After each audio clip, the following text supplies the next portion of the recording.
This call is now being recorded. Boa noite, pessoal.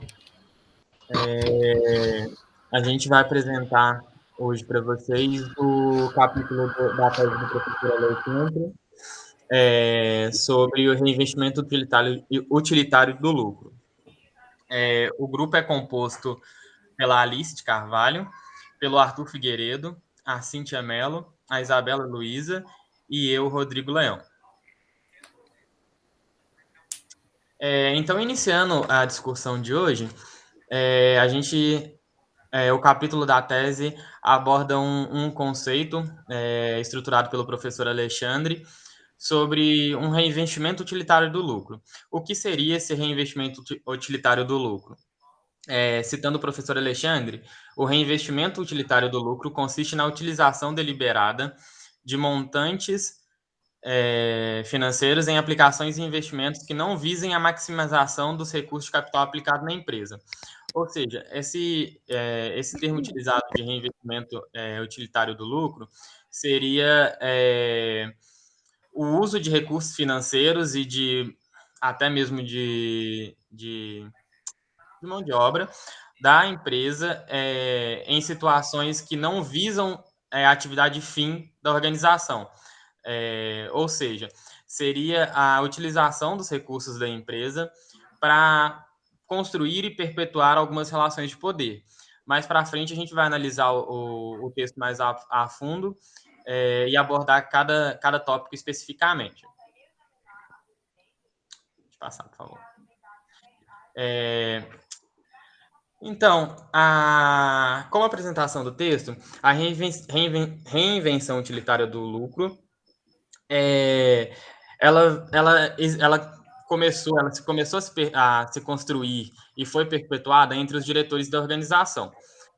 Os diretores da organização começaram, em algum momento ali, a usar o recurso da empresa para criar situações nos bastidores que favoreciam o contexto de poder que eles tinham dentro da organização.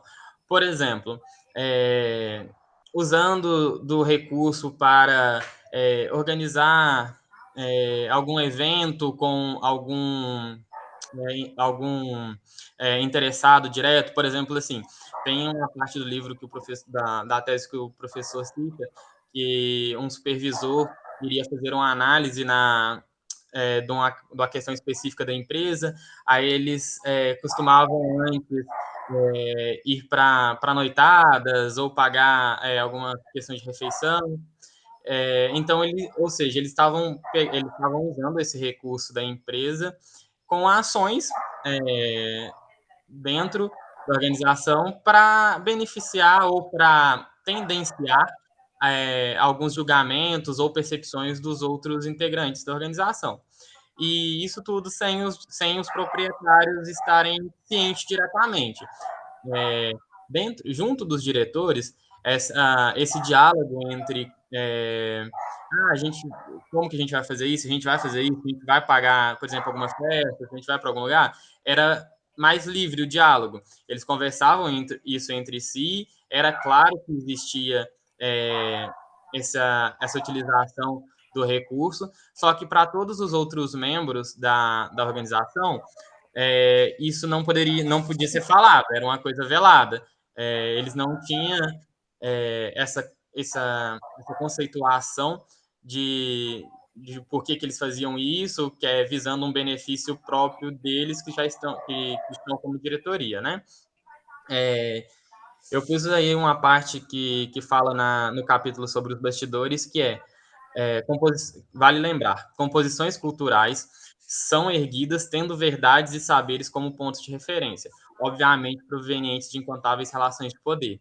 Ou seja, toda a construção da visão ou da realidade cultural dentro da organização, ela é pautada na concepção de realidade e verdade de cada indivíduo.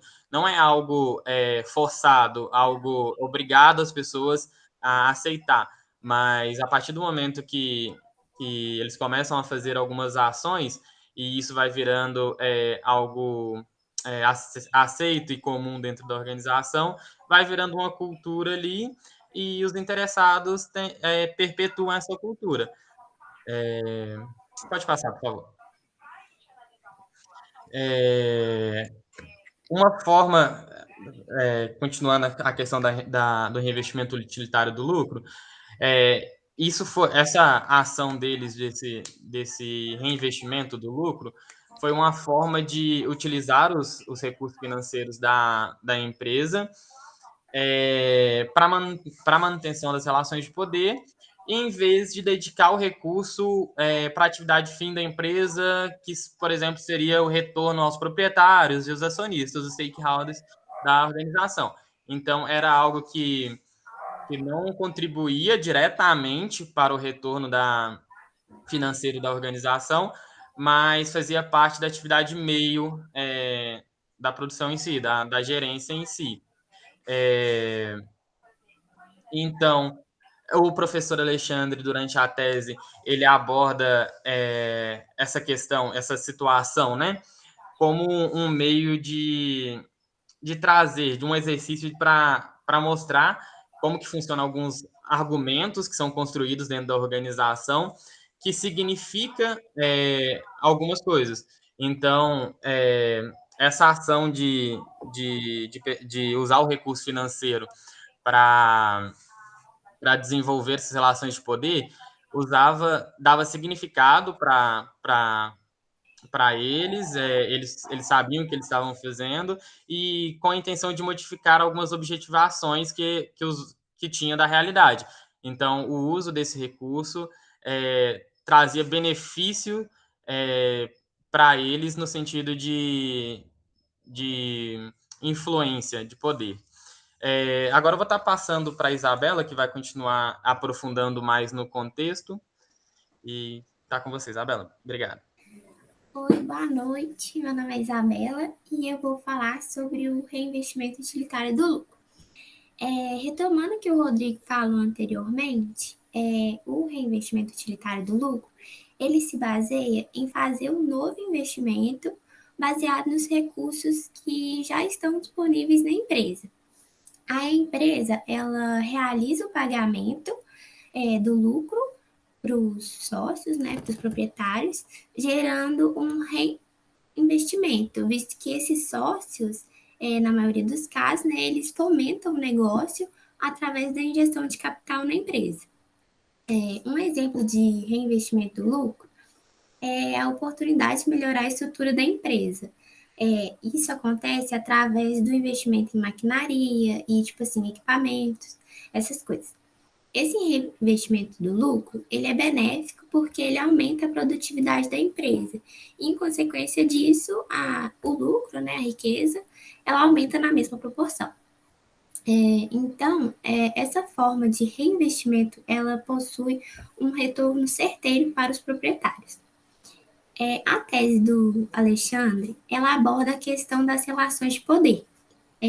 Ao expor uma empresa, né, na qual o lucro ele era para ser passado para os proprietários, para eles investirem dentro da empresa, só que o lucro não era distribuído para os proprietários, e sim para os diretores. E tudo isso era de conhecimento dos diretores da empresa e velado para as demais pessoas. Então, os diretores da empresa meio que enganaram, né, os proprietários, tipo assim, emitindo notas fiscais por prestadores de serviços e colocando na DRE como contas chamadas serviços prestados por terceiros. Aí, dessa forma, tipo assim, a ideia ela foi propagada como um dispositivo de poder para atender os seus próprios desejos, ajudando a construir um coletivo objetificado. Com isso, os diretores, eles fizeram isso como uma forma de alimentar o poder para garantir que os desejos deles fossem supridos. Pode passar, por favor. Aí teve, né, a primeira prova contra essa relação de poder construída, que foi um e-mail anônimo. O Noah, ele recebeu um e-mail anônimo e mostrou para Kiefer, expondo as manobras dos diretores ao reinvestir o lucro. Aí o Noah foi mostrar o e-mail, né, e Kiefer entendeu como se fosse uma barganha. Tipo, ele é fiel a mim. Aí, então, eu me vejo na obrigação de ser fiel a ele também. Nesse meio, não estava usando uma estrutura de dominação sobre o outro, uma vez que, tipo assim, a dominação, ela procura controlar através de uma ação de poder e também pela supremacia em relação a uma pessoa ou também situação. E a dominação, ela é legitimada por meio da aceitação, porque ela concede autoridade a quem exerce poder. E essa legitimidade é um fundamento do poder, porque leva as pessoas a aceitarem e obedecerem a alguma coisa. Tanto que Noah argumentou que ele era o único que Kiefer podia confiar. Pode passar, por favor. O e-mail ele foi enviado, né, com cópia para Noah, que espalhou a notícia para a empresa toda. E aí o autor anônimo tentou construir uma relação de poder com o Kiefer, né? Não, sobre o Kiefer, né? E aí isso tudo foi de forma anônima e, tipo assim, querendo algo em troca dessa fidelidade, dessa parceria, dessa amizade. Aí, para exemplificar a relação de poder do anônimo sobre Kiefer, eu trouxe essa frase de Foucault. O poder deve ser analisado como algo que circula, ou melhor, como algo que só funciona em cadeia. Nunca está localizado aqui ou ali. Nunca está nas mãos de alguns. Nunca é apropriado como uma riqueza ou um bem. O poder funciona e se exerce em rede.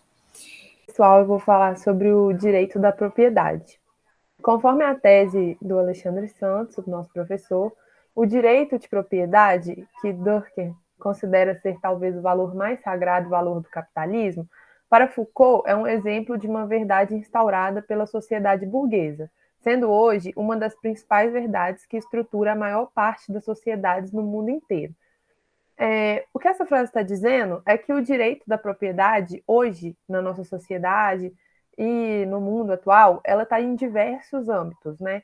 Existe a propriedade física, como uma casa, um objeto, existem propriedades sociais, intelectuais e culturais. Por exemplo, um pesquisador elabora um artigo, uma reportagem, tudo isso é propriedade intelectual de alguém. Então, hoje, tudo nosso é pautado em propriedades. E isso é uma construção de uma verdade que existe na nossa sociedade, que foi feita e construída mesmo através de uma estratégia de poder.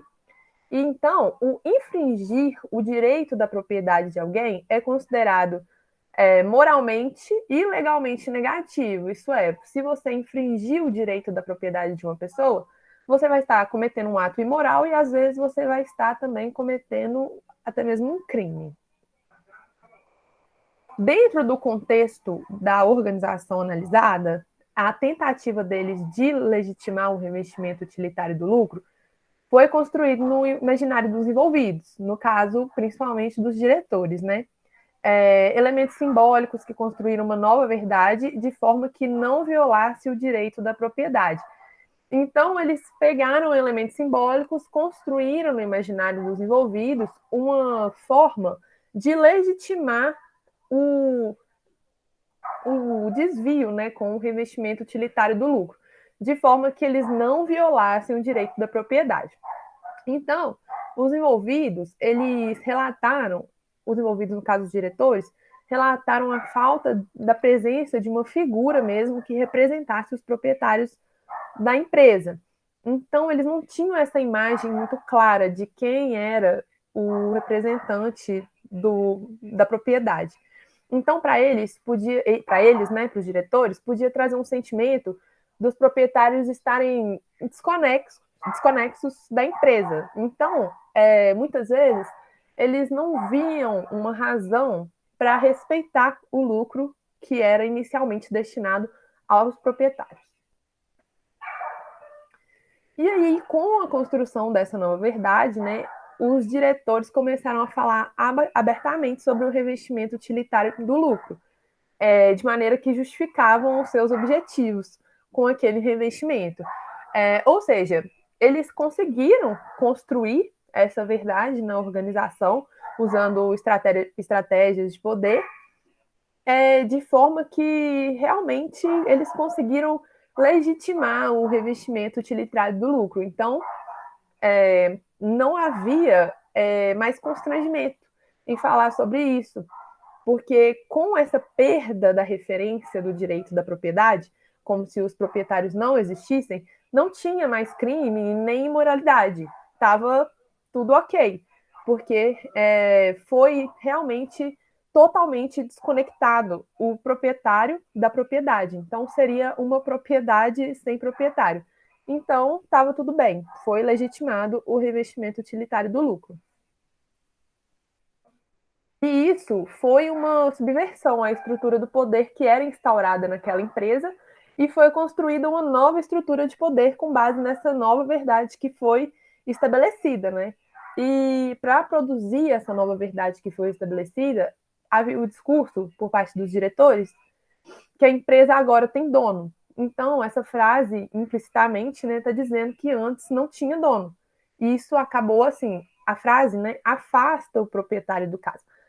Anula a existência dele, como se ele nunca tivesse existido, como se a empresa antes não fosse de ninguém.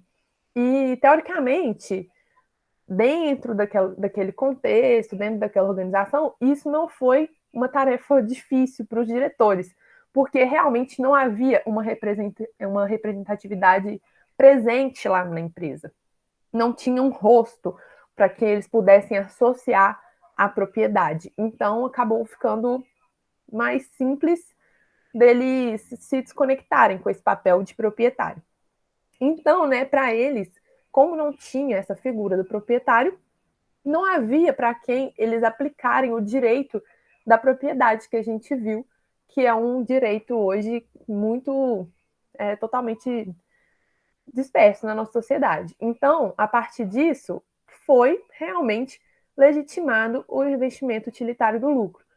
Ou seja, houve o revestimento utilitário do lucro. Antes, como o Rodrigo falou, era uma coisa nos bastidores, e com a construção de novas verdades e utilizando a estrutura de poder, eles conseguiram legitimar o revestimento utilitário do lucro. A gente trouxe um exemplo de um caso que aconteceu na faculdade, que foram colocadas sobre uma bancada num prédio com bastante salas, barrinhas de chocolate e uma caixinha para inserir o valor que cada unidade de chocolate custava, que era R$2. Aí, por algum tempo, essa proposta estava dando certo, até que algumas pessoas começaram a pegar os chocolates sem pagar pela unidade dele, né? Isso é facilmente descoberto, né? Porque tem menos quantidade de chocolates do que de dinheiro. E isso é um exemplo que traz, para a realidade uma coisa parecida, semelhante com o que aconteceu nessa organização. Como era uma bancada com chocolates e não tinha uma figura presente para representar o proprietário, que dizia o direito dessa propriedade é minha, isso acabava, na mente do pessoal, legitimando as pessoas pegarem sem pagar, né? Como não tinha ninguém ali, ninguém estava vendo, eles não precisavam se explicar para ninguém, afinal o dono não estava ali e aquela propriedade estava sem proprietário. Então, se a gente fosse aplicar isso no caso que a gente acabou de ver da tese do professor Alexandre, seria assim, agora essa bancada é nossa, como se os diretores estivessem falando isso. Então, muitas vezes a gente tem dificuldade de associar a propriedade se não tiver uma figura lá física que represente o proprietário o tempo inteiro. Vou estar passando a palavra aqui para o Arthur e para a Cíntia. Boa noite, gente. Só para reforçar que tem alguns trechos da entrevista com alguns dos funcionários, onde eles falam, de forma assim, até meio crítica, de que os proprietários provavelmente estão nos Estados Unidos, em outro país, e provavelmente nunca nem pisaram o pé na empresa. Meio que como se justificando que o proprietário não está nem aí para a gente, então a gente também não está nem aí para ele. Dando uma resumida, que esse reinvestimento foi uma forma de desviar o dinheiro, que seria para o proprietário, para esse reinvestimento próprio, ele foi usado para favorecer os diretores E para reforçar para meio que patrocinar, assim, para pagar esses dispositivos de poder que eles usavam. Afinal, o próprio Alexandre fala em várias partes da sua tese sobre como o próprio Jack Kiefer teria uma capacidade muito boa de direcionar a realidade. E a empresa se utilizava muito disso, direcionar a realidade, manipular a forma de pensar das pessoas, de certa forma, porque a empresa funcionava na ideia de gerar satisfação. Então, esse dinheiro sendo investido em férias ou em uma festa, uma coisa assim, é tipo, eu estou trabalhando aqui, eu estou fazendo meu trabalho, eu tenho minha remuneração, eu tenho meus benefícios. Essa é a minha satisfação. Esses seriam meus desejos, de certa forma, os desejos. Enfim, meio que satisfaria eles, teria um entretenimento ali, teria uma coisinha ali legal para os funcionários que eles meio que colocavam, tipo, isso que você precisa, isso aqui que é legal para você. E eles trariam um retorno para eles de que as vontades da empresa, eles meio que pegavam como as suas próprias vontades. Eles achavam que para eles mesmos, eles deveriam estar rendendo o máximo, estar produzindo o máximo, sendo que essa era a vontade dos diretores, realmente, não a vontade deles próprios. Eles exprimiam um pouquinho do individual pelo coletivo. E, no final, que esse desvio de dinheiro também era usado para manipular eles, para render mais para eles, além das ideias de que vocês produzem melhor aí, eu dou melhor material para vocês produzirem. Isso também era uma forma de reforçar isso. Esses diretores, eles passaram a ser vistos como os donos, exatamente porque os proprietários não estavam lá, tipo, não tem ninguém aqui representando, então eu vou pegar e representar isso aqui. E essa questão do direito de propriedade, eu só queria citar que os autores, que o Alexandre usou de referência, eles falam que quantas brigas são causadas, quantas discussões, quantas manifestações, quantos movimentos são criados para defender essa ideia de direito de propriedade. E agora eu queria passar a palavra para o Arthur. Boa noite, pessoal. Como dito, no todo o contexto apresentado referente, né, tanto ao direito de propriedade quanto ao revestimento utilitário, a gente consegue perceber que a maioria das definições de tudo, na forma do qual você consegue definir, que não tem um ser responsável, né? Então passa a ser um bem público, sem dono. Como a Alice disse, a partir do momento que não tem uma pessoa ali fisicamente para falar, essa parte é minha, essa definição de, sei lá, terreno é meu, acaba que passa-se uma imagem de sem dono, sem destino, sem nada. Então, assim, se for olhar para um lado, se não tem uma pessoa ali para definir que é sua, é um bem público. No mais, é isso. É uma questão mais da nova realidade e tudo mais. E é isso.